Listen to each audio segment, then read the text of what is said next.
by Associated Press published, 011 BST, September 7, 2019, updated, 1316 BST, September 7, 2019 Washington, AP, a federal agency has reversed course on the question of whether President Donald Trump tweeted stale information about Hurricane Dorian potentially hitting Alabama, upsetting meteorologists around the country. On Sunday, Trump had warned that Alabama, along with the Carolinas and Georgia, was most likely to be hit, much harder than anticipated. The National Weather Service in Birmingham, Alabama, tweeted later, "Alabama will not see any impacts from #Dorian. We repeat, no impacts from Hurricane #Dorian will be felt across Alabama. The system will remain too far east." But the president has been adamant throughout the week that he was correct, and the White House has deployed government resources and staff to back him. The latest defense came out Friday evening, when the National Oceanic and Atmospheric Administration issued a statement from an unidentified spokesman stating that information provided by NOAA and the National Hurricane Center to the president had demonstrated that tropical storm force winds from Hurricane Dorian could impact Alabama. The advisories were dated from last Wednesday, August 28, through Monday, the statement read. The statement also said the Birmingham NWS tweet Sunday morning spoke in absolute terms that were inconsistent with probabilities from the best forecast products available at the time. President Donald Trump holds a chart as he talks with reporters after receiving a briefing on Hurricane Dorian in the Oval Office of the White House, Wednesday, Sept. 4, 2019, in Washington. AP photo/Evan Vucci, the statement from NOAA contrasts with comments the agency's spokesman, Chris Vaccaro, made Sunday. The current forecast path of Dorian does not include Alabama, Vaccaro said at the time. Friday's NOAA statement, released just before 5 p.m., points to a few graphics issued by the National Hurricane Center to support Trump's claims. The maps show percentage possibility of tropical storm force winds in the United States. Parts of Alabama were covered, usually with 5% to 10% chances, between August 27 and September.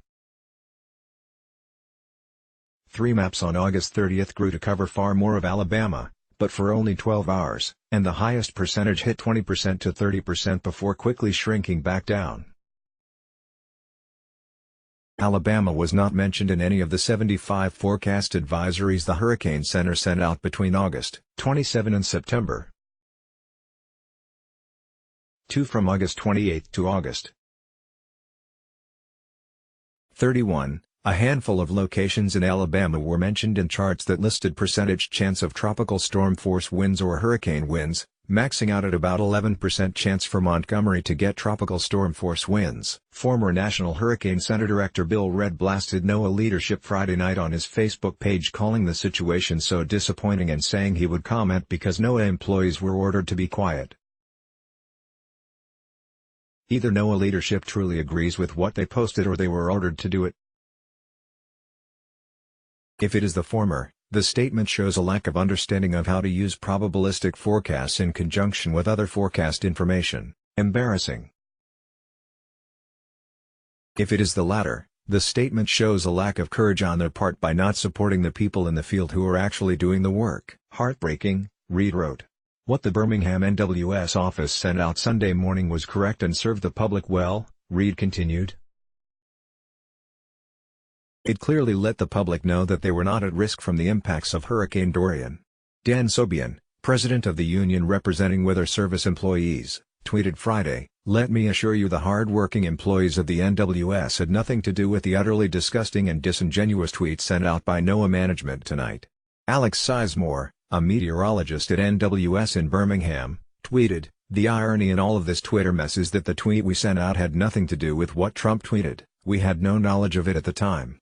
Sizemore said the Sunday tweet came in response to people calling the NWS office, "Now this goodness," he added.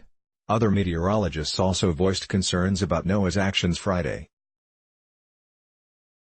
"I am very disappointed to see this statement come out from NOAA," Oklahoma University meteorology professor Jason Furtado told the Associated Press. "I am thankful for the folks at NWS Birmingham for their work in keeping the citizens of Alabama informed and up to date on weather hazards."